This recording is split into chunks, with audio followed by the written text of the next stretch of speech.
नयमी और तांकर बहु रुत से माने विधवा अवस्था बेथलेहेम को फेरी आसछन्ति। सेमानक जीवनर एक गुरुत्वपूर्ण निष्पत्ति सेमानकर जीवन रे नुआ आशीर्वाद आनीदबार संभावना रहेला। ईश्वर प्रत्येक निमंते चिंता करती से आपणक निमंते मध्य चिंता करती। से जे प्रकार सेमानक पाई मनोयोगी थिले आज ईश्वर आपणक पाई मध्य मनोयोगी अटंती। किंतु प्रश्न हेउची आपण कौन तांको निकटरे आसंती कि तांको ठारे भरोसा रखिछंती कि? जीसुंक मधुर वाक्य चला पथे साजे दीप अमरी चरण पाई अलिभा आलोक देई जीवनर प्रतिपदे जीवनर प्रतिपदे बढ़ाए से सत्य पथ प्रदर्शिका से जे पथ प्रदर्शिका पथ प्रदर्शिका पथ प्रदर्शिका। दर्शक बंधु नमस्कार।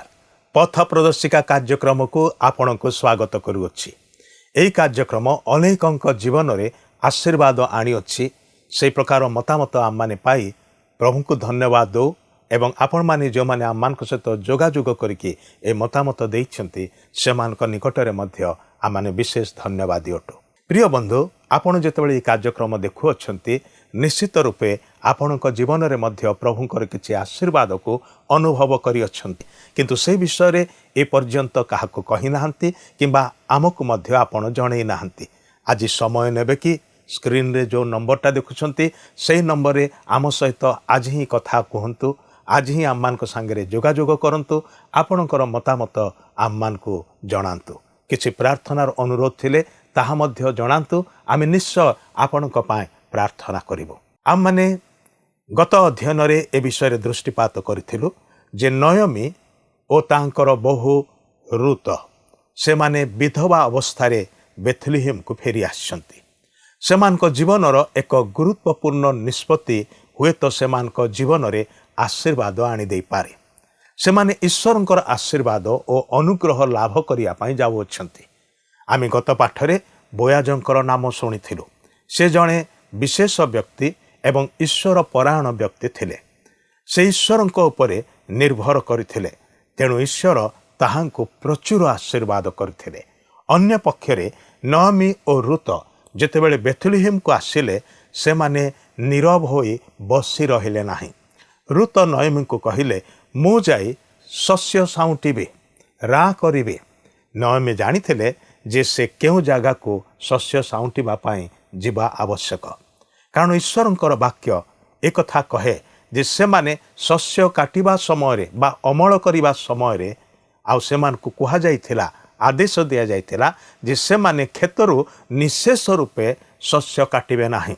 से माने विधवा और पितृहीन मानकर निमंते दरिद्र मानकर निमंते क्षेत्र किछि किछि शस्य छाड़ी देबे। यह थिला ईश्वरंकर आदेश इस्राएल लोक मानकर प्रति। ईश्वर आम निमंते मध्य आपणक निमंते मध्य चिंता करती। नयमी और रुतंकर निमंते ईश्वर मनोयोगी थिले। आज आम प्रति मध्य परमेश्वर सेहीपरि मनोयोगी अटंती। आपण यह नितांत जानिबा आवश्यक। आपण हेतु ताहांकु जानते नाही मात्र से आपण को जानती। आपणकर टिकिनिकी विषय रे से मनोयोग करती। किंतु प्रश्न हैला आमे कौन सेपरि प्रेमकारी एवं मनोयोगकारी ईश्वरंकर निकट को आसी पारिछु कि? तेबे आसंतु एही संपर्क रे आहुरी अधिक आलोचना करिबा आजिर अध्ययन रे। किंतु ता पूर्वरु गोटे मन छुआ भक्तिमूलक गीत शुणिबा। सुनिली जगते जीसु नाम अछि मो परिपथिक पाई आसिथिले दिने मोते खोजी खोजी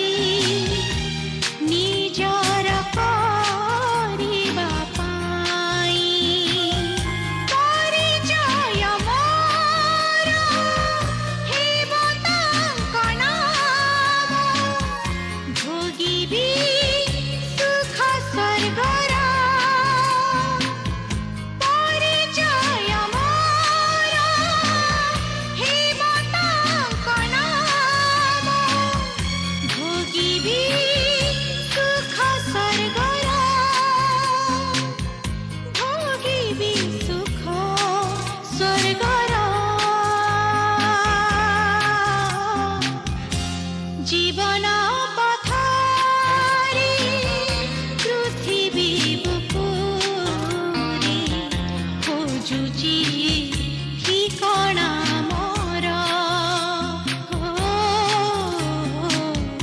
খোঁজুছি ঠিকଣା মোর ପରିଚୟହୀନ ପାନ୍ଥ ସାଜିଛି ହରାଇ ପଥ ଶାନ୍ତିର ପରିଚୟହୀନ ପାନ୍ଥ ସାଜିଛି ହରାଇ ପଥ ଶାନ୍ତିର ହରାଇ ପଥ ଶାନ୍ତିର ଜୀବନ ପଥରେ ପୃଥିବୀ ବୁକୁରେ ଖୋଜୁଛି ଠିକଣା ମୋର ହୋ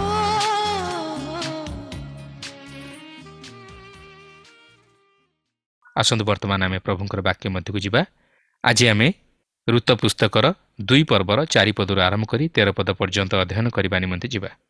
ଆପଣଙ୍କର ମନେଥିବ ଯେ ଗତ ଆଲୋଚନାରେ ଆମେ ଦେଖିଥିଲୁ ଯେ ନୟମିଙ୍କ ସହିତ ଋତ ସେହି ବୈଥଲେହେମକୁ ଯାଇ ସେଠାରେ ବାସ କଲା ଓ ସେ ନିଜର ଦାରିଦ୍ର୍ୟତା ହେତୁ କ୍ଷେତ୍ରରେ ସୀସା ସାଉଁଟିବାକୁ ଗଲା ଓ ସେ ଯାଇ ଠିକ୍ ବୋୟଜର କ୍ଷେତ୍ରରେ ପହଞ୍ଚିଲା, ଯେଉଁ ବୋୟଜ କି ନୟମି ସ୍ୱାମୀ ଏଲିମେଲକର ଜ୍ଞାତି ଥିଲା ଓ ସେ ଅତି ଧନଶାଳୀ ଥିଲା।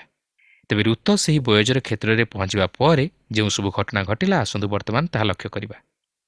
କିନ୍ତୁ ମୁଁ ଏଠାରେ ପୁନର୍ବାର ଆପଣଙ୍କୁ ସ୍ମରଣ କରାଇ ଦିଏ ଯେ ଏହି ଘଟଣା ଯଦିଓ ଏକ ପ୍ରେମ କାହାଣୀ ପରି ମନେ ହୁଏ, ମାତ୍ର ଏହି ପ୍ରେମ କାହାଣୀ ମଧ୍ୟରେ ଏକ ଈଶ୍ୱରୀୟ ଉଦ୍ଧାରର ପ୍ରେମ ପ୍ରକାଶିତ ହୁଏ।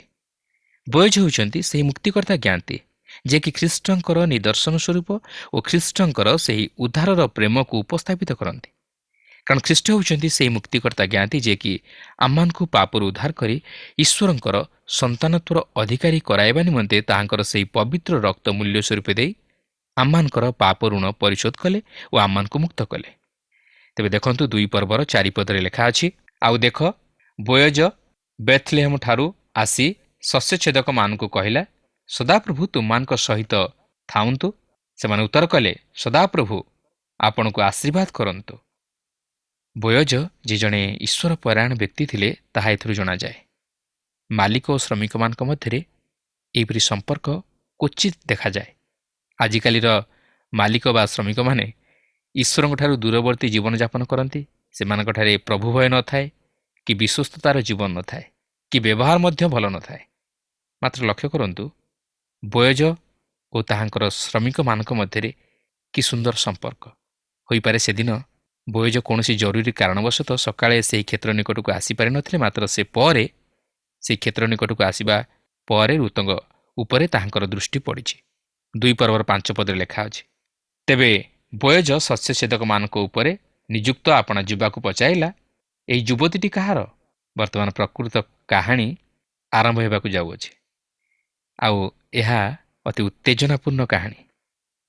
ଏହି ଯେଉଁ ଋତ ନାମକ ବିଦେଶିଆ ସ୍ତ୍ରୀ, ସେ ତାହାର ଦରିଦ୍ରତାକୁ, ସମାଜର ବାସନ୍ଦକୁ ଓ ବୈଧବ୍ୟ ଅବସ୍ଥାକୁ ଗ୍ରହଣ କରିନେଇ କ୍ଷେତ୍ରରେ ସୀସା ସାଉଁଟିବାକୁ ଯାଇଛି। କିନ୍ତୁ ଘଟଣାକ୍ରମେ ସେ ବୋୟଜର କ୍ଷେତ୍ରରେ ପହଞ୍ଚି ଯାଇଛି, ଯିଏକି ସମାଜରେ ଅତି ମାନ୍ୟଗଣ୍ୟ ବ୍ୟକ୍ତି ଓ ସମସ୍ତଙ୍କ ଦ୍ୱାରା ଆଦୃତ ଓ ସେହି ବେଥଲେହେମର ଅତି ପରିଚିତ ଯୁବକ। ମୁଁ ଭାବୁଛି ସେହି ବେଥଲେହେମର ଅନେକ କନ୍ୟାଗଣ ବୋୟଜଙ୍କ ପ୍ରତି ଆକୃଷ୍ଟ ହୋଇଥିବେ। ହୋଇପାରେ ଅନେକ ବିବାହ ନିମନ୍ତେ ପ୍ରାପ୍ତ ବୟସ୍କା କନ୍ୟାମାନଙ୍କର ମାଆମାନେ ବୋୟଜଙ୍କୁ ନିଜର ଗୃହକୁ ଡକାଇ ସୁନ୍ଦର ଆତିଥ୍ୟ ସତ୍କାର ପ୍ରଦର୍ଶନ କରିଥିବେ। ଏପରି ସେମାନେ ନିଜର କନ୍ୟାମାନଙ୍କ ନିମନ୍ତେ ବୋୟଜଙ୍କ ପରି ଏକମାତ୍ର ସନ୍ତାନ ପାଇପାରନ୍ତି ବା ଏକ ପାତ୍ର ପାଇପାରନ୍ତି। ମାତ୍ର ଏକ କୌତୁହଳର ବିଷୟ ହେଉଛି, ବୋୟଜ କୌଣସି ପ୍ରକାରେ ସେହି ନଗରର କନ୍ୟାମାନଙ୍କ ପ୍ରତି ଆକୃଷ୍ଟ ହୋଇନଥିଲେ, କି ସେମାନଙ୍କ ମଧ୍ୟରୁ କୌଣସି କନ୍ୟାକୁ ବିବାହ କରିବା ନିମନ୍ତେ ରାଜି ନଥିଲେ। କିନ୍ତୁ ଏକ ଆଶ୍ଚର୍ଯ୍ୟର ବିଷୟ ହେଉଛି ଯେ ସେ କ୍ଷେତ୍ରରେ ଜଣେ ବିଧବା ଓ ସୀସା ସାଉଁଟିବାର ସ୍ତ୍ରୀକୁ ଦେଖି ତାହା ପ୍ରତି ଆକୃଷ୍ଟ ହେଉଛନ୍ତି ଓ ତାହାକୁ ପ୍ରେମ କରୁଛନ୍ତି। ଆଉ ସେହି ସ୍ତ୍ରୀ ହେଉଛି ମୋୟାବ ଦେଶିଆ ଋତ, ନୟମୀର ପୁତ୍ରବଧୂ। ତେଣୁ ବୋୟଜ ଶସ୍ୟଛେଦକମାନଙ୍କ ଉପରେ ନିଯୁକ୍ତ ଆପଣା ଯିବାକୁ ପଚାରୁଛନ୍ତି, ଏହି ଯୁବତୀଟି କାହାର? କାରଣ ସେ ଏହି ଯୁବତୀ ସହିତ ପ୍ରେମରେ ପଡ଼ିଯାଇଥିଲେ। ଏହା ହିଁ ଥିଲା ତାହାଙ୍କ ନିମନ୍ତେ ଜଣେ ପ୍ରେମିକାକୁ ପ୍ରେମ କରିବାର ପ୍ରଥମ ଅନୁଭୂତି ଓ ଏହି ଅନୁଭୂତି ମଧ୍ୟ ବାସ୍ତବ ହେବାକୁ ଯାଉଅଛି। ମାତ୍ର ଏହା ବୋୟଜଙ୍କ କ୍ଷେତ୍ରରେ ଏକ ସ୍ୱତନ୍ତ୍ର ଧରଣର ଘଟଣା ଥିଲା। କିନ୍ତୁ ମୁଁ କହୁନାହିଁ ଯେ ଆପଣ ସେହିପରି କିଛି ନ ବୁଝି ନ ସୁଝି ଜଣେ ଯୁବତୀ ପ୍ରତି ହଠାତ୍ ଆକୃଷ୍ଟ ହୋଇ ତାହାକୁ ପ୍ରେମ କରନ୍ତୁ ଓ ନିଜର ଜୀବନ ପ୍ରତି ସମସ୍ୟା ତଥା ଦୁଃଖ ଆଣନ୍ତୁ। ମାତ୍ର ଆପଣ ଦେଖି ଚାହିଁ ଓ ଭଲ ଭାବେ ଚିନ୍ତା କରି ତାହା କରନ୍ତୁ, ଯଦ୍ୱାରା ଆପଣଙ୍କୁ ଯେପରି ପଛରେ ପଶ୍ଚାତାପ କରିବାକୁ ନ ପଡ଼େ। ଦେଖନ୍ତୁ ସେହି ଯୁବା ବୋୟଜଙ୍କୁ କି ଉତ୍ତର ଦେଉଛି। 2 ପର୍ବର 6-7 ପଦରେ ଲେଖା ଅଛି, ତହିଁରେ ଶସ୍ୟଛେଦକମାନଙ୍କ ଉପରେ ନିଯୁକ୍ତ ଯୁବା ଉତ୍ତର ଦେଇ କହିଲା, ଯେଉଁ ମୋୟାବ ଦେଶିଆ ଯୁବତୀ ନୟମୀ ସହିତ ମୋୟାବ ଦେଶରୁ ଆସିଅଛି ସେ ଏହି। ଆଉ ସେ ମୋତେ କହିଲା, ମୁଁ ବିନତି କରୁଅଛି ଶସ୍ୟଛେଦକମାନଙ୍କର ପଶ୍ଚାତ୍ ପଶ୍ଚାତ୍ ବିଡ଼ାର ମଧ୍ୟେ ମଧ୍ୟେ ରାଁ କରିବାକୁ ମୋତେ ଦିଅ। ଏଣୁ ସେ ଆସି ପ୍ରାତଃକାଳରୁ ଏପର୍ଯ୍ୟନ୍ତ ଏଠାରେ ରହିଅଛି। କେବଳ ଅଳ୍ପ କାଳ ସେ ଗୃହରେ ବସି ରହିଥିଲା। ଏଠାରେ ସେହି ଯୁବା ଋତୁର ବିଷୟ ନେଇ ବୋୟଜଙ୍କୁ ସ୍ପଷ୍ଟ କରାଇ ଦେଇଛି। ସେହି ଯୁବତୀ ଯେ ଜଣେ ବିଦେଶିନୀ ନାରୀ ଓ ସେ ଯେ ନୟମୀ ସହିତ ଆସିଅଛି ତାହା ଜଣାଇ ଦେଇଛି। ମାତ୍ର ସେହି ଯୁବା ବୋୟଜଙ୍କୁ ଜଣାଇ ଦେବାକୁ ଚାହେଁ ଯେ ତାହା ସହିତ ସେହି ଯୁବତୀର କିଛି ସମ୍ପର୍କ ନାହିଁ, କି ସେ ତାହାକୁ ଅନ୍ୟ କୌଣସି ଉଦ୍ଦେଶ୍ୟ ନେଇ କ୍ଷେତ୍ରରେ ସୀସା ସାଉଁଟିବାକୁ କହିନାହିଁ। ପ୍ରକୃତରେ ସେହି ଯୁବା ଋତୁକୁ ଭଲ ପାଇବାରୁ ଯେ ତାହାକୁ ସେହି କ୍ଷେତ୍ରରେ ସୀସା ସାଉଁଟିବାକୁ ଅନୁମତି ଦେଲା ତାହା ନୁହେଁ। ମାତ୍ର ଋତୁ ତାହାଠାରୁ ଅନୁମତି ମାଗି ସେହି କ୍ଷେତ୍ରରେ ସୀସା ସାଉଁଟିବାକୁ ଯାଇଥିଲା, ଯାହାକି ସେହି ଯୁବା ବୋୟଜଙ୍କ ନିକଟରେ ପ୍ରକାଶ କରୁଅଛି। ପ୍ରକୃତରେ ସେହି ଯୁବା ଯେ ନିର୍ଦ୍ଦୋଷ ଓ ଋତୁ ପ୍ରତି ତାହାର ମନରେ ଯେ କୌଣସି ଆବିଳତା ନାହିଁ ତାହା ସେ ସ୍ପଷ୍ଟ କରିଦେଉଛି। ତେବେ ଋତୁ ଯେ ସେହି କ୍ଷେତ୍ରରେ ସୀସା ସାଉଁଟିବା ଦ୍ୱାରା କିଛି ଭୁଲ କରିଥିଲା ତାହା ନୁହେଁ, କାରଣ ମୋଶାଙ୍କ ବ୍ୟବସ୍ଥା ଅନୁଯାୟୀ କୌଣସି ବିଦେଶୀୟ ବା ଦରିଦ୍ର ବ୍ୟକ୍ତି ସୀସା ସାଉଁଟି ପାରୁଥିଲା। ତେଣୁ ଋତୁ ଜଣେ ବିଦେଶିଆ ତଥା ଦରିଦ୍ରା ରମଣୀ ହୋଇଥିବାରୁ ସେ ସୀସା ସାଉଁଟିବା ଦ୍ୱାରା କିଛି ଭୁଲ କରିନଥିଲା। ତା ଛଡ଼ା ଋତୁ ଜଣେ ଆଦର୍ଶ ନାରୀ ଥିଲା, ଏଥିରେ ସନ୍ଦେହ ନାହିଁ। ଆପଣ ଦେଖନ୍ତୁ, ବୋୟଜ ପ୍ରଥମେ ଋତୁ ପ୍ରତି ଆକୃଷ୍ଟ ହେଲା ଓ ତାହାକୁ ପ୍ରେମ କରିବାକୁ ଲାଗିଲା। କିନ୍ତୁ ଆମେ ପ୍ରଥମେ ଋତୁର ଜୀବନରେ ସେପରି ଦୁର୍ବଳତା ଦେଖିବାକୁ ପାଉନାହୁଁ। ସେ ମଧ୍ୟ ଅତି ସୁନ୍ଦରୀ ଥିଲା। ହୋଇପାରେ ତାହାର ଅତି ସୁନ୍ଦର ଆକର୍ଷଣୀୟ ଚେହେରା ଥିଲା, କାରଣ ତାର ନାମର ଅର୍ଥ ସୌନ୍ଦର୍ଯ୍ୟ ବା ବ୍ୟକ୍ତିତ୍ୱ ବା ମଧୁର ଥିଲା। ତେଣୁକରି ସେହି ବେଥଲେହେମର ଅନ୍ୟ କନ୍ୟାଗଣଙ୍କର ସୌନ୍ଦର୍ଯ୍ୟତା ଯାହା ସାଧନ କରିପାରିନଥିଲା, ଏହି ଋତୁଙ୍କର ତାହା ସାଧନ କଲା। ଅନ୍ୟ ଅର୍ଥରେ କହିବାକୁ ଗଲେ ବେଥଲେହେମର ସମସ୍ତ ଆକର୍ଷଣୀୟ ବିଷୟଠାରୁ ବୋୟଜଙ୍କ ପ୍ରତି ଋତୁର ଆକର୍ଷଣୀ ଅତି ଅଧିକ ଥିଲା, ଯଦ୍ୱାରା ସେ ଋତୁର ପ୍ରେମରେ ପଡ଼ିଗଲେ। କିନ୍ତୁ ଋତୁ ସେଥିପ୍ରତି ଲାଳାୟିତ ବା ଆକାଂକ୍ଷିତ ନଥିଲେ, ବା ସେ ଅନ୍ୟ ପୁରୁଷକୁ ଆକର୍ଷିତ କରିବାକୁ ଚାହିଁନଥିଲେ, କାରଣ ସେ ଜାଣିଥିଲେ ଯେ ସେ ଜଣେ ବିଦେଶିଆ ନାରୀ ଓ ଦରିଦ୍ରା। ସମାଜରେ ତାହାକୁ ସମସ୍ତେ ଘୃଣା କରିପାରନ୍ତି। ତେଣୁକରି ସେ ନିଜକୁ ଦେଖି ହେବାକୁ ଚାହିଁନଥିଲେ କି କୌଣସି ପୁରୁଷ ପ୍ରତି ସେ ଆସକ୍ତ ନଥିଲେ। ଆପଣ ମଧ୍ୟ ଦେଖି ଆଶ୍ଚର୍ଯ୍ୟ ହେବେ ଯେ ଯେତେବେଳେ ସେ ଜାଣିବାକୁ ପାରିଲେ ଯେ ବୋୟଜ ତାହାଙ୍କ ପ୍ରତି ଆସକ୍ତ ଅଟେ, ସେତେବେଳେ ସେ ଆଚମ୍ବିତ ହୋଇଗଲେ। ସେ କେବେ ହେଲେ ଭାବିନଥିଲେ ଯେ ବୋୟଜ ପରି ଜଣେ ସମ୍ଭ୍ରାନ୍ତଶୀଳ ବ୍ୟକ୍ତି ତାହାଙ୍କ ପ୍ରତି ଆକୃଷ୍ଟ ହେବେ ଓ ତାହାଙ୍କୁ ପ୍ରେମ କରିବେ। ତେବେ ଦେଖନ୍ତୁ, ବୋୟଜ ଯାହା ଜାଣିବାକୁ ଚାହୁଁଥିଲେ ତାହା ସବୁ ସେହି ଯୁବାଠାରୁ ଶୁଣିବା ପରେ ତାହାଙ୍କ ମନର ପ୍ରତିକ୍ରିୟା। ସେ ଋତୁ ଆଡ଼କୁ ମନ ଦେଇ ତାହା କହୁଛନ୍ତି, ଯାହାକି 2 ପର୍ବର 8 ପଦରେ ଲେଖା ଅଛି, ତହିଁରେ ବୋୟଜ ଋତୁକୁ କହିଲା, ଆଗ ମୋହର କନ୍ୟା, ମୋର କଥା କି ଶୁଣୁନାହ? ତୁମ୍ଭେ ରାଁ କରିବା ପାଇଁ ଅନ୍ୟ କ୍ଷେତ୍ରକୁ ନ ଯାଅ, ପୁଣି ଏହି ସ୍ଥାନରୁ ନ ଯାଅ, ମାତ୍ର ଏଠାରେ ମୋର ଦାସୀଗଣର ସଙ୍ଗେ ସଙ୍ଗେ ଥାଅ। ଏଥିରୁ ଆପଣ ଅନୁମାନ କରିପାରୁଥିବେ ବୋୟଜ ଋତୁ ପ୍ରତି କେତେ ଦୂର ଆକୃଷ୍ଟ ହୋଇଥିଲେ ଓ ତାହା ପ୍ରତି ଆସକ୍ତ ହୋଇଥିଲେ।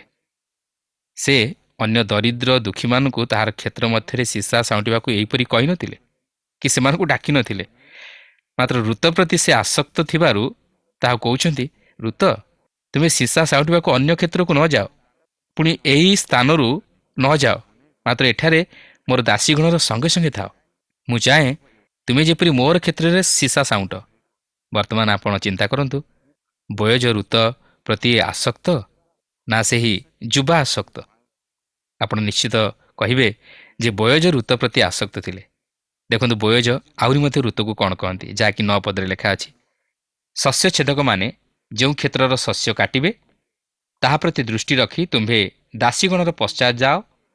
ତୁମ୍ଭକୁ ସ୍ପର୍ଶ କରିବାକୁ ମୁଁ କି ସେ ଯୁବାମାନଙ୍କୁ ନିଷେଧ କରିନାହିଁ। ଆଉ ତୁମ୍ଭେ ତୃଷିତ ହେଲେ ପାତ୍ର ନିକଟକୁ ଯାଇ ଯୁବାମାନଙ୍କର କାଢ଼ିବା ଜଳରୁ ପାନ କର। ଏଠାରେ ଆମେ 2ଟି ବିଷୟ ଲକ୍ଷ୍ୟ କରୁଅଛୁ, ଯାହାକି ଅତି ଗୁରୁତ୍ୱପୂର୍ଣ୍ଣ। ସେ କେବଳ ଋତୁକୁ ତାଙ୍କର କ୍ଷେତ୍ରରେ ରହି ସିଂସା ସାଉଁଟିବାକୁ କହନ୍ତି ନାହିଁ, ମାତ୍ର ଏଥିସହିତ ସେ ମଧ୍ୟ ତାହାକୁ ସୁରକ୍ଷା ପ୍ରଦାନ କରନ୍ତି। ସେ କହନ୍ତି, ଋତ ତୁମେ ଭୟ କର ନାହିଁ, ତୁମେ ଏହି କ୍ଷେତ୍ରରେ ରୁହ, ତୁମର କେହି କିଛି କ୍ଷତି କରିପାରିବେ ନାହିଁ କି ତୁମ ପ୍ରତି କେହି କିଛି ଖରାପ ବ୍ୟବହାର କରିବେ ନାହିଁ, କାରଣ ମୁଁ ଏଥି ନିମନ୍ତେ ଅନ୍ୟମାନଙ୍କୁ ସତର୍କ କରାଇ ଦେଇଛି। ପ୍ରକୃତରେ ସେହି ସମୟରେ ଋତ ପରି ସ୍ତ୍ରୀମାନଙ୍କ ନିମନ୍ତେ ଯେଉଁମାନେ କି ବିଦେଶିଆ ବା ବିଧବା ନାରୀ ଥିଲେ, ସେମାନଙ୍କ ନିମନ୍ତେ ସମାଜ ମଧ୍ୟରେ ଜୀବନ ଧାରଣ କରିବା ଘୋର ବିପଜ୍ଜନକ ଥିଲା। ସେମାନଙ୍କ ପ୍ରତି ଅତ୍ୟାଚାର କରାଯାଉଥିଲା। ସେମାନେ ସମାଜ ମଧ୍ୟରେ ନିନ୍ଦିତା ତଥା ଅପମାନିତ ହେଉଥିଲେ। ତେଣୁ ତାହା ଯେପରି ଋତ ପ୍ରତି ନ ଘଟେ, ଏଥି ନିମନ୍ତେ ବୟୋଜ ତାହାକୁ ସୁରକ୍ଷା ପ୍ରଦାନ କରିଥିଲେ, ଯେପରି ସେ ଅତ୍ୟାଚାରିତା ବା କୌଣସି ଦୁଷ୍ଟ ପୁରୁଷର ଶିକାର ନ ହୁଏ, ଯାହାକି ଆଜି ମଧ୍ୟ ଦେଖାଯାଏ। ବର୍ତ୍ତମାନ ମଧ୍ୟ ଏହିପରି ଭାବେ ନାରୀମାନେ ନିର୍ଯାତିତା ହୁଅନ୍ତି, ସେମାନେ ସମାଜ ମଧ୍ୟରେ ଅତ୍ୟାଚାରିତା ହୁଅନ୍ତି। ନାରୀମାନଙ୍କୁ ବାସ୍ତବରେ ସୁରକ୍ଷା ଦିଆଯାଇପାରୁନାହିଁ କି ଅପରାଧୀମାନଙ୍କୁ ଉପଯୁକ୍ତ ଦଣ୍ଡ ଦିଆଯାଉ ନାହିଁ। ତେଣୁକରି ଅପରାଧର ମାତ୍ରା ବେଳକୁ ବେଳ ବୃଦ୍ଧି ପାଇବାରେ ଲାଗିଛି ଓ ନାରୀମାନଙ୍କର ସମସ୍ୟା ବୃଦ୍ଧି ପାଇବାରେ ଲାଗିଛି। କିନ୍ତୁ ଏହାର ନିରାକରଣ ସେ ପର୍ଯ୍ୟନ୍ତ ସମ୍ଭବ ନୁହେଁ ଯେପର୍ଯ୍ୟନ୍ତ ମଣିଷ ନିଜେ ନିଜକୁ ସଂଶୋଧିତ ନ କରିଛି ବା ସେଥି ନିମନ୍ତେ ସତର୍କ ନ ହୋଇଛି। କିନ୍ତୁ ମନୁଷ୍ୟ କେବେ ହେଲେ ନିଜର ଶକ୍ତି ବଳରେ ବା ନିଜର ଚେଷ୍ଟାରେ ପାପରୁ ପୃଥକୀକୃତ ଜୀବନଯାପନ କରିବା ନିମନ୍ତେ ସମର୍ଥ ହୋଇପାରିବ ନାହିଁ। କାରଣ ଯେପର୍ଯ୍ୟନ୍ତ ମନୁଷ୍ୟର ସେହି ପୁରାତନ ସ୍ୱଭାବର ପରିବର୍ତ୍ତନ ନ ଘଟି ନାହିଁ, ସେ ପର୍ଯ୍ୟନ୍ତ ମନୁଷ୍ୟ କେବେ ହେଲେ ପବିତ୍ର ଜୀବନଯାପନ କରିବା ନିମନ୍ତେ ସମର୍ଥ ହୋଇପାରିବ ନାହିଁ। କିନ୍ତୁ ଏହା କେବଳ ପ୍ରଭୁ ଯୀଶୁଖ୍ରୀଷ୍ଟଙ୍କଠାରେ ବିଶ୍ୱାସ କରି ତାହାଙ୍କୁ ନିଜ ହୃଦୟରେ ଉଦ୍ଧାରକର୍ତ୍ତା ରୂପେ ଗ୍ରହଣ କରିବା ଦ୍ୱାରା ସମ୍ଭବ ହେବ। ବର୍ତ୍ତମାନ ଆପଣ ଲକ୍ଷ୍ୟ କରନ୍ତୁ, ବୟୋଜଙ୍କର ଏହିପରି କଥାରେ ଋତଙ୍କ ମନର ପ୍ରତିକ୍ରିୟା। 2 ପର୍ବର 10 ପଦରେ ଲେଖା ଅଛି, ଏଥିରେ ସେ ମୁହଁ ମାଡ଼ି ଭୂମିରେ ପଡ଼ି ତାହାକୁ କହିଲା, ମୁଁ ବିଦେଶିନୀ ହେଲେ ହେଁ ଆପଣ ମୋର ପରିଚୟ ନେଇଅଛନ୍ତି। ଆପଣଙ୍କ ଦୃଷ୍ଟିରେ ଏତେ ଅନୁଗ୍ରହ ମୁଁ କିପରି ପାଇଲି? ଋତ କେବେ ହେଲେ ଭାବିନଥିଲା ଯେ ତାହାକୁ କେହି ପସନ୍ଦ କରି ଭଲ ପାଇବ ବା ବିବାହ କରିବ, କାରଣ ସେ ବିଦେଶିନୀ ନାରୀ ଓ ସେ ମଧ୍ୟ ଦରିଦ୍ରା। ତା ଛଡ଼ା ସେ ନୟମୀ ସହିତ ଏହି ବେଥଲେହେମ୍ ନଗରକୁ ଆସିବା ପୂର୍ବରୁ ନୟମୀ ମଧ୍ୟ ତାହାକୁ ତାହାର ଭବିଷ୍ୟତର ବିଷୟ ନେଇ ସୂଚାଇ ଦେଇଥିଲା ଓ ସତର୍କ କରାଇ ଦେଇଥିଲା। ତାହାକୁ ଯେ ଅନେକ ଦୁଃଖ, ନିର୍ଯାତନା, ଅପମାନ ଓ ନିନ୍ଦା ସହ୍ୟ କରିବାକୁ ପଡ଼ିବ, ତାହା ତାହାର ଶାଶୁ ନୟମୀ ତାହାକୁ ଆଗରୁ ସୂଚାଇ ଦେଇଥିଲା। ତେଣୁକରି ତାହାର ଯା ଅର୍ପା ତାହାର ନିଜ ଲୋକମାନଙ୍କ ନିକଟକୁ ଫେରିଯାଇଥିଲା। କିନ୍ତୁ ଋତ ଈଶ୍ୱରଙ୍କ ନିମନ୍ତେ ସମସ୍ତ ସହ୍ୟ କରିବାର ନିଷ୍ପତ୍ତି ନେଇ ନୟମୀ ସହିତ ବେଥଲେହେମ୍‌କୁ ଚାଲି ଆସିଥିଲା ଓ ତାହାର ଶାଶୁର ବଶୀଭୂତା ହୋଇ ରହି ତାହାର ସେବା କରିଥିଲା। ତେଣୁ ସେ ଯେତେବେଳେ ବୟୋଜର କ୍ଷେତ୍ରକୁ ଆସିଲା ସିଂସା ସାଉଁଟିବା ପାଇଁ, ସେତେବେଳେ ସେ କେବେ ହେଲେ ମନରେ ଭାବିନଥିଲା ତାହାକୁ କେହି ଏହିପରି ଭଲ ପାଇବ ବା ପ୍ରେମ କରିବ। କାରଣ ସେହି ସମୟରେ ମଧ୍ୟ ଯିହୁଦୀମାନଙ୍କର ମୋୟାବୀୟ ଲୋକମାନଙ୍କ ସହିତ ସମ୍ପର୍କ ନଥିଲା କି ସଦ୍ଭାବ ନଥିଲା, ଯାହାକି ଆମେ ପରେ ମଧ୍ୟ ଦେଖିବାକୁ ଯିବା ଯେ ଏହି ମୋୟାବୀୟମାନଙ୍କୁ ସଦାପ୍ରଭୁଙ୍କର ମଣ୍ଡଳୀ ମଧ୍ୟରୁ ପୃଥକ ରଖିବା ପାଇଁ ମୋଶାଙ୍କ ବ୍ୟବସ୍ଥାରେ ମଧ୍ୟ ଏକ ନିୟମ ପ୍ରଣୟନ କରାଯାଇଥିଲା। କାରଣ ଆରମ୍ଭରୁ ଏହି ମୋୟାବୀୟମାନଙ୍କର ସହିତ ଇସ୍ରାଏଲୀୟମାନଙ୍କର ସମ୍ପର୍କ ଭଲ ନଥିଲା। ତା ଛଡ଼ା ସେମାନେ ଇସ୍ରାଏଲର ବିରୁଦ୍ଧରେ ସଦାସର୍ବଦା ଯୁଦ୍ଧ କରିବା ନିମନ୍ତେ ଓ ସେମାନଙ୍କର ପ୍ରତିରୋଧ କରିବା ନିମନ୍ତେ ଆଗେଇ ଆସୁଥିଲେ ଓ ସେମାନଙ୍କ ସହିତ ଶତ୍ରୁତା ଆଚରଣ କରୁଥିଲେ। ତେଣୁକରି ସେମାନଙ୍କୁ ଇସ୍ରାଏଲ ମଣ୍ଡଳୀ ମଧ୍ୟରେ ସ୍ଥାନ ନ ଦେବା ଲାଗି ବ୍ୟବସ୍ଥାରେ ଥିଲା। କିନ୍ତୁ ଏହି ଋତୁର ବିବରଣ ପୁସ୍ତକରେ ଆମେ ଏକ କୌତୁହଳପୂର୍ଣ୍ଣ ବିଷୟ ଲକ୍ଷ୍ୟ କରୁଛୁ ଯେ ସେହି ଜାତିଭେଦର ବିଲୋପ ଘଟିଲା ଓ ଏପରିକି ଈଶ୍ୱର ପ୍ରତ୍ୟେକଙ୍କ ନିମନ୍ତେ ଚିନ୍ତା କରନ୍ତି ଓ ପ୍ରତ୍ୟେକଙ୍କୁ ପ୍ରେମ କରନ୍ତି। ଏପରିକି ଯେଉଁମାନେ ଦୋଷୀ ଓ ବିଚାରିତ ହେବା ନିମନ୍ତେ ଯୋଗ୍ୟ, ସେମାନଙ୍କୁ ମଧ୍ୟ ପ୍ରେମ କରି ସେମାନଙ୍କ ପ୍ରତି ତାହାଙ୍କର ଅନୁଗ୍ରହ ପ୍ରକାଶ କରନ୍ତି, ଯାହାକି ଆଜି ଆପଣଙ୍କ ପ୍ରତି ଓ ମୋ ପ୍ରତି ସେ ତାହା ପ୍ରକାଶ କରିଅଛନ୍ତି। ସେଥିପାଇଁ ରୋମିଓ 5 ପର୍ବର 8 ପଦରେ ଲେଖା ଅଛି, କିନ୍ତୁ ଆମ୍ଭେମାନେ ପାପୀ ଥିବା ସମୟରେ ସୁଦ୍ଧା ଖ୍ରୀଷ୍ଟ ଯେ ଆମମାନଙ୍କ ନିମନ୍ତେ ମୃତ୍ୟୁଭୋଗ କଲେ, ସେଥିରେ ଈଶ୍ୱର ଆମମାନଙ୍କ ପ୍ରତି ଆପଣା ପ୍ରେମ ସପ୍ରମାଣ କରୁଅଛନ୍ତି। ପ୍ରେରିତ ପାଉଲ କହିବାକୁ ଚାହାନ୍ତି ଯେ ଆପଣ ସେହି ପ୍ରକାର ପ୍ରେମ ଆଜି ଏହି ଜଗତରେ କାହାଠାରୁ ପାଇପାରିବେ ନାହିଁ। କେବଳ ଈଶ୍ୱର ହିଁ ସେହି ପ୍ରେମ ଦେଖାଇ ପାରନ୍ତି, ଯେହେତୁ ସେ ତାହାଙ୍କର ସୃଷ୍ଟ ଲୋକମାନଙ୍କ ନିମନ୍ତେ ଚିନ୍ତା କରନ୍ତି ଓ ସେ ପାପୀକୁ ପ୍ରେମ କରନ୍ତି ଓ ସେହି ପ୍ରେମ ସେ ଖ୍ରୀଷ୍ଟଙ୍କ ମାଧ୍ୟମରେ ଏହି ଜଗତ ନିକଟରେ ପ୍ରକାଶ କରିଅଛନ୍ତି। ସେଥିପାଇଁ ରୁତ ବୋୟଜଙ୍କୁ ପ୍ରଶ୍ନ କରନ୍ତି, ଆପଣଙ୍କ ଦୃଷ୍ଟିରେ ଏତେ ଅନୁଗ୍ରହ ମୁଁ କିପରି ପାଇଲି? କାରଣ ସେ ଜାଣିଥିଲା ଯେ ସେ ଜଣେ ବିଦେଶିନୀ ତଥା ବିଜାତିଆ ନାରୀ, ସେ ଜଣେ ମୋୟାବିଆ କନ୍ୟା ଏବଂ ମୋୟାବୀୟ ଲୋକମାନଙ୍କ ସହ ଇସ୍ରାଏଲର କୌଣସି ସମ୍ପର୍କ ନାହିଁ। ତଥାପି ମୁଁ ଆପଣଙ୍କ ଦୃଷ୍ଟିରେ ଏତେ ଅନୁଗ୍ରହ କିପରି ପାଇଲି? ବାସ୍ତବରେ ତାହା ହେଉଛି ଈଶ୍ୱରଙ୍କର ଅନୁଗ୍ରହ। ଆଜି ଆପଣ ଓ ଆମେ ଏହି ପ୍ରଶ୍ନ ଘେନି ଈଶ୍ୱରଙ୍କ ନିକଟକୁ ଆସୁ, ପ୍ରଭୁ, ମୁଁ ଆପଣଙ୍କ ଦୃଷ୍ଟିରେ କିପରି ଏତେ ଅନୁଗ୍ରହ ପାଇଲି? ମୁଁ ତ ପାପୀ, ମୋର ତ କୌଣସି ଧାର୍ମିକତା କି ଉତ୍ତମତା ନାହିଁ, ତଥାପି ତୁମେ ମୋ ପ୍ରତି କାହିଁକି ଏତେ ଅନୁଗ୍ରହ ପ୍ରକାଶ କରିଅଛ? ତେବେ ଆମେ ଏହାର ଉତ୍ତର ନିଜେ ମଧ୍ୟ ପାଇପାରିବା ନାହିଁ, ଯେହେତୁ ଆମର କୌଣସି ଧର୍ମକର୍ମ ନାହିଁ। ଆମମାନେ ଈଶ୍ୱରଙ୍କ ବିରୁଦ୍ଧାଚରଣ କାର୍ଯ୍ୟ କରି ପାପରେ ପତିତ ହୋଇଅଛୁ। ମାତ୍ର ଏହା କେବଳ ଈଶ୍ୱରଙ୍କର ଅସୀମ ପ୍ରେମ ଓ ଅନୁଗ୍ରହ, ଓ ସେ ସେହି ପ୍ରେମ ଖ୍ରୀଷ୍ଟଙ୍କ ମଧ୍ୟ ଦେଇ ଆମମାନଙ୍କ ନିକଟରେ ପ୍ରକାଶ କଲେ। କାରଣ ଖ୍ରୀଷ୍ଟ ଆମମାନଙ୍କ ପାପ ନିମନ୍ତେ ମୃତ୍ୟୁଭୋଗ କଲେ, ସେ ତାଙ୍କର ସେହି ଅନୁଗ୍ରହ ପ୍ରକାଶ କଲେ, ଆଉ ସେହି ଅନୁଗ୍ରହ ଲାଗି ଆଜି ଆମେ ଉଦ୍ଧାରପ୍ରାପ୍ତ ହୋଇଅଛୁ ଓ ସେହି ଖ୍ରୀଷ୍ଟଙ୍କ ହେତୁ ଆଜି ସେ ଆମମାନଙ୍କୁ ଉଦ୍ଧାର କରନ୍ତି। ଏହା ହିଁ ହେଉଛି ଈଶ୍ୱରଙ୍କ ବାକ୍ୟର ମହାନ ସତ୍ୟତା। ଏହାପରେ 2:11 ଏହିପରି ଲେଖା ଅଛି, ବୋୟଜ ତାହାକୁ ଉତ୍ତର ଦେଇ କହିଲା, ତୁମ୍ଭ ସ୍ୱାମୀର ମୃତ୍ୟୁ ଉତ୍ତାରେ ତୁମ୍ଭେ ଆପଣା ଶାଶୁ ପ୍ରତି ଯେ ରୂପ ବ୍ୟବହାର କରିଅଛ, ପୁଣି ଆପଣା ପିତା ଓ ଆପଣା ମାତା ଓ ଆପଣା ଜନ୍ମଦେଶ ତ୍ୟାଗ କରି ପୂର୍ବେ ଯେଉଁମାନଙ୍କୁ ଜାଣିଲ ନାହିଁ, ଏପରି ଲୋକଙ୍କ ନିକଟକୁ ଆସିଅଛ। ଏହିସବୁ କଥା ମୋତେ ସମ୍ପୂର୍ଣ୍ଣ ରୂପେ କୁହାଯାଇଅଛି। ଏଠାରେ ଆମେ ବୋୟଜ ଋତୁକୁ ଭଲ ପାଇବାର କାରଣ ସମ୍ପର୍କରେ ଜାଣିବାକୁ ପାରୁଛୁ। ସେ ଋତୁର ବାହ୍ୟ ସୌନ୍ଦର୍ଯ୍ୟ ପ୍ରତି ଆସକ୍ତ ହୋଇ ତାହାକୁ ପ୍ରେମ କରିନଥିଲା, ମାତ୍ର ତାହାର ଗୁଣ ଓ ଆଚରଣକୁ ଦେଖି ତାହାକୁ ପ୍ରେମ କରୁଥିଲା। କାରଣ ଋତ ତାହାର ଶାଶୁ ପ୍ରତି ଉପଯୁକ୍ତ କର୍ତ୍ତବ୍ୟ କରିବା ସଙ୍ଗେ ସଙ୍ଗେ ଈଶ୍ୱରଙ୍କ ପ୍ରତି ମଧ୍ୟ ଅନୁରକ୍ତା ଥିଲା। ତାହାର ଏକ ଉତ୍ସର୍ଗୀକୃତ ଜୀବନ ଥିଲା। 12 ଲେଖା ଅଛି, ସଦାପ୍ରଭୁ ତୁମ୍ଭ କର୍ମର ଫଳ ଦେଉନ୍ତୁ। ଇସ୍ରାଏଲର ଯେଉଁ ସଦାପ୍ରଭୁ ପରମେଶ୍ୱରଙ୍କ ପକ୍ଷ ତଳେ ତୁମ୍ଭେ ଆଶ୍ରୟ ନେବାକୁ ଆସିଅଛ, ସେ ତୁମକୁ ସମ୍ପୂର୍ଣ୍ଣ ପୁରସ୍କାର ଦେଉନ୍ତୁ। ଋତ ଇସ୍ରାଏଲର ସଦାପ୍ରଭୁ ପରମେଶ୍ୱରଙ୍କ ନିକଟରେ ଆଶ୍ରୟ ନେବାକୁ ଆସିଥିଲା। ସେ ତାହାଙ୍କଠାରେ ବିଶ୍ୱାସ କରିଥିଲା ଓ ତାହାଙ୍କ ପ୍ରତି ଆପଣାର ମନ ଦେଇଥିଲା। ତେଣୁକରି ସେ ନିଜର ଲୋକମାନଙ୍କୁ ଭୁଲି ନୟମୀ ସାଥିରେ ବୈଥଲେହେମକୁ ଆସିଥିଲା, ଯେପରି ସେ ଈଶ୍ୱରଙ୍କ ଲୋକମାନଙ୍କ ସହଭାଗିତାରେ ଆସିପାରେ। ତେଣୁକରି ସେ ନୟମୀକୁ କହେ, ତୁମ୍ଭର ଲୋକ ହିଁ ମୋହର ଲୋକ ଓ ତୁମ୍ଭର ପରମେଶ୍ୱର ହିଁ ମୋହର ପରମେଶ୍ୱର ହେବେ। ସେ ସେହି ଦେବପୂଜକମାନଙ୍କ ମଧ୍ୟରୁ ବାହାରି ଆସି ସତ୍ୟ ଓ ଜୀବନ୍ତ ଈଶ୍ୱରଙ୍କ ନିକଟକୁ ଫେରି ଆସିଥିଲା। ସେ ଈଶ୍ୱରଙ୍କୁ ଆଶ୍ରୟ କରି ନୟମୀ ସହିତ ଚାଲି ଆସିଥିଲା। ସେ ବର୍ତ୍ତମାନ ଈଶ୍ୱରଙ୍କର ସନ୍ତାନମାନଙ୍କ ମଧ୍ୟରୁ ଜଣେ। ତେଣୁକରି ବୋୟଜ ଋତୁକୁ କହନ୍ତି, ତୁମ୍ଭର ଏହି ସାକ୍ଷମର ଜୀବନ ନିମନ୍ତେ ଈଶ୍ୱର ତୁମକୁ ସମ୍ପୂର୍ଣ୍ଣ ପୁରସ୍କାର ଦେଉନ୍ତୁ ଓ ତୁମ୍ଭର ସେହି ଦୃଢ଼ ନିଷ୍ପତ୍ତି ନିମନ୍ତେ ଈଶ୍ୱର ତୁମକୁ ତହିଁର ପୁରସ୍କାର ଦେଉନ୍ତୁ। ଯଦି ବୋୟଜ ଏଥି ନିମନ୍ତେ କିଛି କରିବାକୁ ଚାହାନ୍ତି, ତାହେଲେ ସେ ତହିଁର ସମ୍ପୂର୍ଣ୍ଣ ପୁରସ୍କାର ଦେଖିବାକୁ ଚାହାନ୍ତି ଏବଂ ସେ ତହିଁ ନିମନ୍ତେ କାର୍ଯ୍ୟ ଆରମ୍ଭ କରନ୍ତି। ସେ ତାହାକୁ ପ୍ରେମ କରନ୍ତି ଓ ସେ ତାହାକୁ ଉଦ୍ଧାର କରିବା ପାଇଁ ଚାହାନ୍ତି ଓ ତାହାକୁ ଇସ୍ରାଏଲ ସମାଜଭୁକ୍ତ କରିବାକୁ ଚାହାନ୍ତି, ଅର୍ଥାତ୍ ଈଶ୍ୱରଙ୍କ ସନ୍ତାନତ୍ୱର ଅଧିକାରୀ କରାଇବାକୁ ଚାହାନ୍ତି। କାରଣ ସେ ବିଦେଶୀ ହୋଇଥିବାରୁ ତାହାକୁ ଉଦ୍ଧାର କରି ମଣ୍ଡଳୀଭୁକ୍ତ କରାଇବା ନିତାନ୍ତ ଆବଶ୍ୟକ। ଏଥିରେ ସେ କହିଲା, ହେ ମୋହର ପ୍ରଭୁ, ଆପଣଙ୍କ ଦୃଷ୍ଟିରେ ମୁଁ ଅନୁଗ୍ରହ ପାଏ। ଆପଣ ମୋତେ ସାନ୍ତ୍ୱନା କଲେ, ପୁଣି ଆପଣଙ୍କର ଏହି ଦାସୀ ପ୍ରତି ଚିତ୍ତ ପ୍ରବୋଧକ କଥା କହିଲେ। ମୁଁ ତ ଆପଣଙ୍କର ଏକ ଦାସୀ ତୁଲ୍ୟ ନୁହେଁ। ଏହି ଅଂଶରେ ଋତୁଙ୍କର ପ୍ରତିକ୍ରିୟା ଏକ କୌତୂହଳପୂର୍ଣ୍ଣ, କାରଣ ସେ ସେପରି ସାନ୍ତ୍ୱନାଜନକ ବାକ୍ୟ ଶୁଣିବେ ବୋଲି ଆଶା କରିନଥିଲେ କି ଏପରି ସୁନ୍ଦର ବ୍ୟବହାର ପାଇବେ ବୋଲି ଭାବିନଥିଲେ। ଏହାର କାରଣ ହେଉଛି ଯେ ସେ ବୋୟଜଙ୍କର ଦାସୀମାନଙ୍କ ଅପେକ୍ଷା ନିଜକୁ ନ୍ୟୁନ ଦୃଷ୍ଟିରେ ଦେଖିଥିଲେ।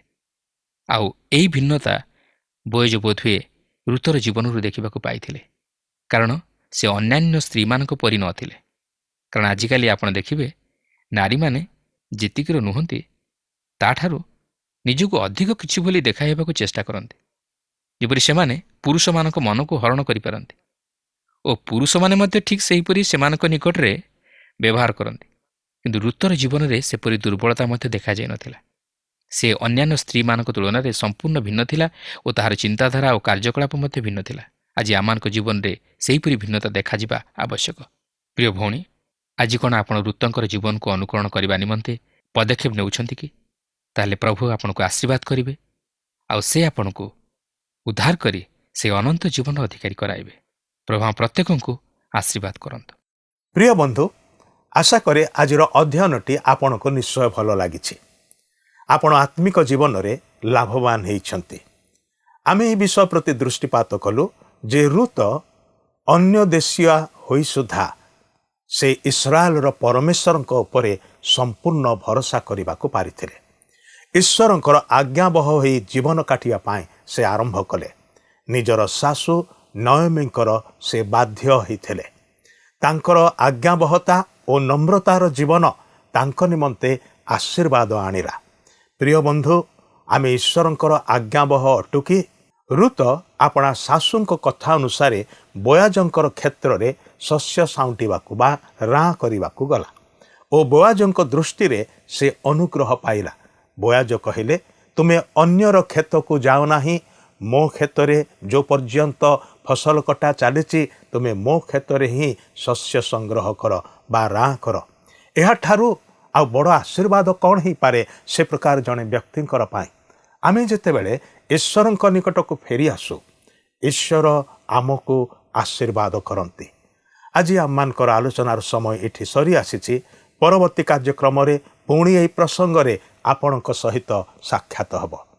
ବିଦାୟ ନେବା ପୂର୍ବରୁ ଆସନ୍ତୁ ପ୍ରାର୍ଥନା କରିବା, ପ୍ରଭୁଙ୍କର ଚରଣ ନିକଟକୁ ଯିବା। ପ୍ରେମମୟ ସ୍ୱର୍ଗସ୍ଥ ପିତା, ତୁମେ ରୁତର ସିଦ୍ଧାନ୍ତକୁ ଆଦର କଲ ଏବଂ ଆଶୀର୍ବାଦ କଲ। ସେ ତାର ସର୍ବସ୍ୱ ପରିତ୍ୟାଗ କରି ନୟୋମିର ସାଙ୍ଗରେ ବେଥେଲିହେମକୁ ଆସିଲେ। ସେ ପ୍ରକାର ଲୋକମାନଙ୍କ ମଧ୍ୟକୁ ଆସିଲେ ଯେଉଁ ଲୋକମାନଙ୍କୁ ସେ ଜାଣିନଥିଲେ ଏବଂ ସେହି ସତ୍ୟ ଜୀବିତ ପରମେଶ୍ୱର ଯେ ତୁମେ, ସେ ତୁମ ନିକଟକୁ ଆସିଲେ ଆଉ ତୁମେ ରୁତଙ୍କୁ ଏବଂ ନୟୋମିଙ୍କୁ ଉଭୟଙ୍କୁ ଆଶୀର୍ବାଦ କଲ। ଆଜି ମଧ୍ୟ ତୁମେ ସେହି ସମାନ ପରମେଶ୍ୱର ଅଟ। ଯେଉଁମାନେ ତୁମ ନିକଟକୁ ଫେରି ଆସନ୍ତି, ଯେଉଁମାନେ ତୁମଠାରେ ନିର୍ଭର ରଖନ୍ତି, ତୁମଠାରେ ବିଶ୍ୱାସ କରନ୍ତି, ତୁମେ ସେମାନଙ୍କର ସମସ୍ତ ଅବସ୍ଥାରୁ ମୁକ୍ତ କରି ଆଶୀର୍ବାଦ କରିବା ପାଇଁ ସମର୍ଥ ଏବଂ ଇଚ୍ଛୁକ ପରମେଶ୍ୱର ଅଟ। ସେଥିପାଇଁ ଧନ୍ୟବାଦ କରୁଛୁ। ଆଜି ପ୍ରତ୍ୟେକ ଭାଇ ଭଉଣୀଙ୍କୁ ତୁମେ ପ୍ରଚୁର ରୂପେ ଆଶୀର୍ବାଦ କର। ଏହି ପ୍ରାର୍ଥନା ନିବେଦନ ପରିତ୍ରାଣକର୍ତ୍ତା ମୁକ୍ତିଦାତା ପ୍ରଭୁ ଯୀଶୁଖ୍ରୀଷ୍ଟଙ୍କ ନାମରେ ଉତ୍ସର୍ଗ କରୁଅଛୁ। ଆମେନ୍। ବହୁତ ବହୁତ ଧନ୍ୟବାଦ। ପ୍ରଭୁ ଆପଣଙ୍କୁ ଆଶୀର୍ବାଦ କରନ୍ତୁ।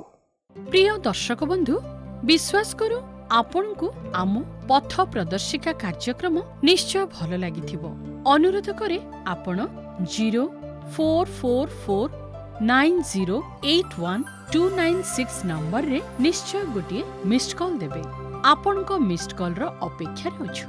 ମୁଁ ଆନନ୍ଦର ସହ ଜଣାଉଛି ଯେ ପ୍ରତ୍ୟେକ ମିସ୍ଡ କଲ୍ ଦାତାଙ୍କ ମଧ୍ୟରୁ ଯିଏ ଅଧିକ ମିସ୍ଡ କଲ୍ ଦେଇଥିବେ ତାଙ୍କୁ ପୁରସ୍କୃତ କରାଯିବ। ପୁଣି ସେହି ଦର୍ଶକ ବନ୍ଧୁଙ୍କ ନାମ ଓ ଫଟୋ ଆମ କାର୍ଯ୍ୟକ୍ରମ ଶେଷରେ ଦିଆଯିବ। ଗତ ସପ୍ତାହର ବିଜୟ ଦର୍ଶକ ବନ୍ଧୁ ହେଲେ ଗଜପତିରୁ ସୁମନ ରାଇକା ଓ ପରିବାର। ପ୍ରାର୍ଥନା ଓ ଅଧିକ ଜାଣିବା ନିମନ୍ତେ ଆମକୁ 9777221415 ନମ୍ବରରେ ଫୋନ୍ କରିବାକୁ ଭୁଲିବେ ନାହିଁ। ଆମ ଠିକଣା ଟିଭି ସ୍କ୍ରିନରେ ଦିଆଯାଇଅଛି। ଧନ୍ୟବାଦ। ଭଲରେ ରୁହନ୍ତୁ, ସୁସ୍ଥ ରୁହନ୍ତୁ।